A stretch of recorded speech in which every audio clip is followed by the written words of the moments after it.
Mascara Festival! The famous landmark of Bacolod. Dito ako ngayon sa plaza. So there. You know, Bacolod. Welcome sa City of Smile! Lakad-lakad muna tayo kasi kakatapos ko lang magtrabaho. Yan lang. Ito yung perks pag appraiser ka.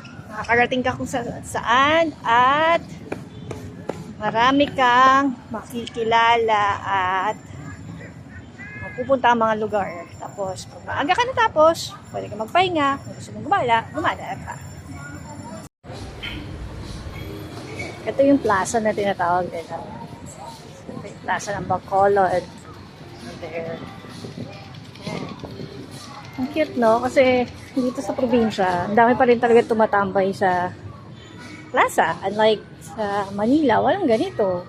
Parang ang meron lang yata nito is yung Marikina. So, ito yung famous nilang landmark. Yan. So, maraming kainan din ngayon dito. Kasi alam niyo na pag December, 'di ba? Tapos merong stage. So yun, dami nagpi-picture. Yan. So yung hotel ko doon lang banda. Gusto ko kasi nag-hotel sa malapit na mga kainan. Para pag gabi, pwede ka mag-food trip. So yun. Yun lang. May nakita akong dirty ice cream, so bumili muna ako kasi sobrang init ng mga panahon ito. Anong flavor po niya? Mango, cheese, vanilla. Okay, sige.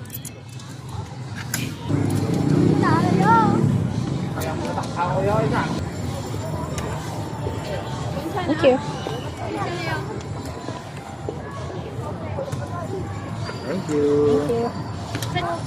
Bumili ako ng dirty ice cream. Ito tawag na dirty ice cream. Kulang muna tayo sa glit.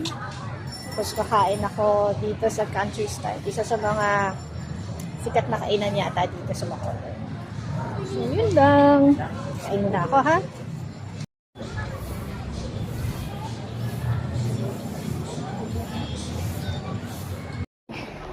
Nakita ko na rin yung famous na inasal dito sa Bacolod.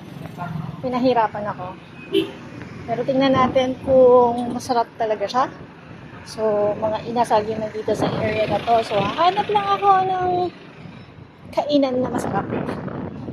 Pero, home of the best chicken, inasal daw sila. Hindi ko alam kung saan banda dito.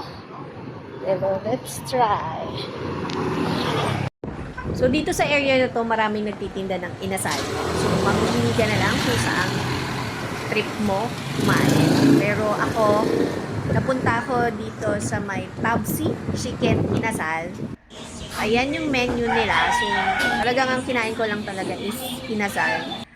Nag-try akong umorder ng kansi, pero masyadong marami kung ako lang ang kakain at hindi ko rin maubos.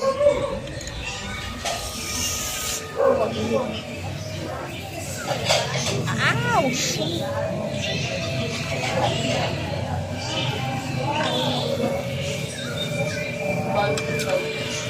The way to eat inasal is magkamay.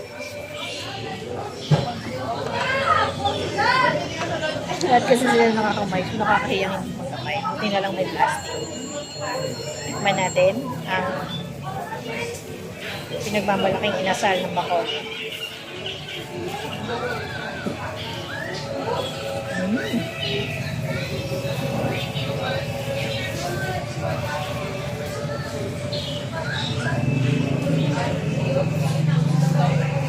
Sa parami yata yung toyo.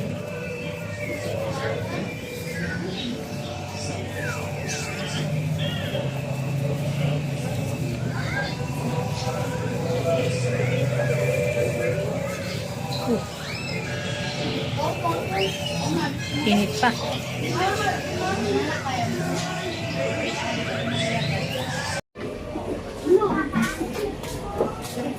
So, ito naman yung simbahan ng San Sebastian Cathedral dito sa may plaza. Yung design ng structure na to, mala-Gothic eh. So, pag mga ganyang style, mga Western Europe design kasi yan. So, itong simbahan na to, tinayo noong 1621 and until now, ano pa rin siya, nakatayo pa rin siya. Ganyan katibay itong simbahan. So, pag nakita nyo yung loob, high ceiling, and marble yung sahig niya, at medyo dome style yung ceiling niya. So, alam nyo naman ang mantra ko na pag nasa isang lugar ako, lagi akong bumibisita sa lumang mga simbahan or sa mga museum. So, ayan yung itsura niya. Reinforced concrete lahat po yan. So, December pa po ito, so medyo late lang ako talaga mag-upload ng mga videos kasi madami talaga akong trabahong ginagawa sa office. So, ayan yung facade niya sa labas. Ang cute ng puno dyan. So, hanggang sa muli, maraming salamat sa mga nanonood sa akin. Medyo lumalaki na ang ating channel. Please do share and continue to support my channel. Ito ang inyong Lakwatserang Appraiser. Maraming salamat sa panonood. Hanggang sa muli, paalam!